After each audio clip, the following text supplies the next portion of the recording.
सबसे पहले बात ट्विटर को लेकर मचे घमासान की। राहुल गांधी के आक्रोश की। ट्विटर ने राहुल गांधी और कांग्रेस के तमाम नेताओं के अकाउंट को ब्लॉक कर रखा है, लॉक कर दिया है। दरअसल आरोप रेप पीड़ित परिवार की पहचान उजागर करने का है।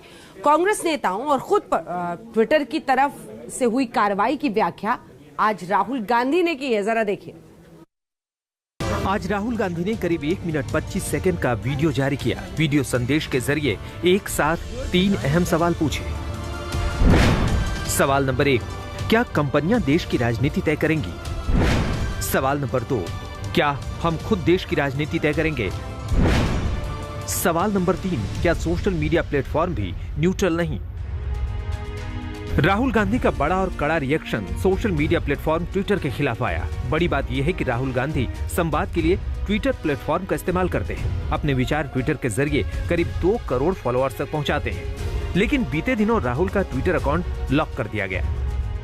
कांग्रेस का आरोप है कि सिर्फ राहुल गांधी नहीं बल्कि हजारों नेताओं के ट्विटर अकाउंट बंद कर दिए गए।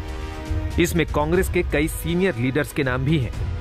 ट्विटर का तर्क है कि राहुल ने एक तस्वीर पोस्ट की जिससे रेप पीड़ित बच्ची के परिवार की पहचान उजागर हुई। उसी तस्वीर के चलते कार्रवाई हुई। हालांकि राहुल का आरोप है कि एक्शन के पीछे आवाज दबाने की कोशिश है।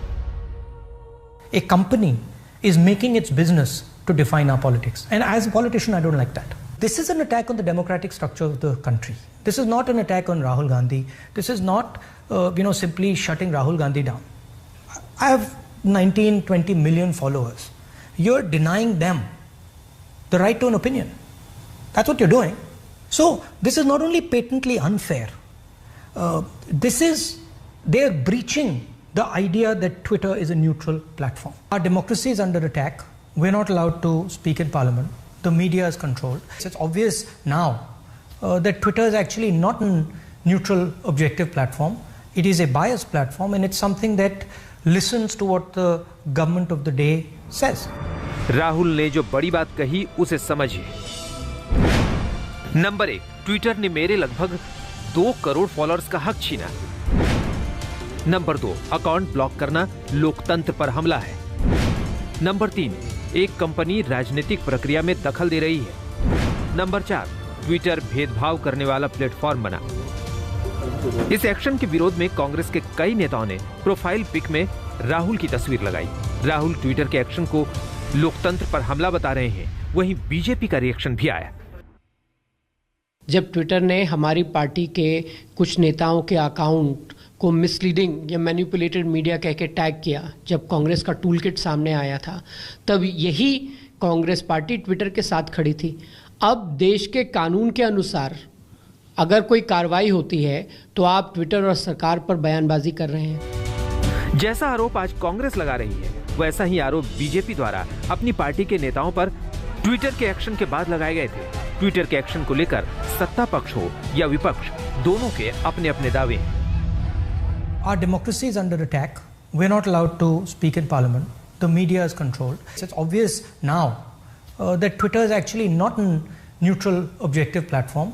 It is a biased platform, and it's something that listens to what the government of the day says. As Indians, we have to ask the question, are we going to allow companies, just because they are beholden to the government of India, to define our politics for us? Is that what this is going to come to? Rahul Gandhi ji statement दिया है, and he has told that all session murder of democracy. उन्होंने क्या क्या किया, उन party ने क्या किया, लोकसभा में राज्यसभा में कैसे उनका व्यवहार था, ये सब देश देख रही है। I demand, if they have sense, little sense of responsibility and democracy, they should apologise to the country. अभी राहुल गांधी के ट्विटर पर एक्शन हुआ, लेकिन अब राष्ट्रीय बाल अधिकार संरक्षण आयोग ने फेसबुक को चिट्ठी लिखकर राहुल के इंस्टाग्राम पोस्ट के बारे में कार्रवाई करने का निर्देश दिया है।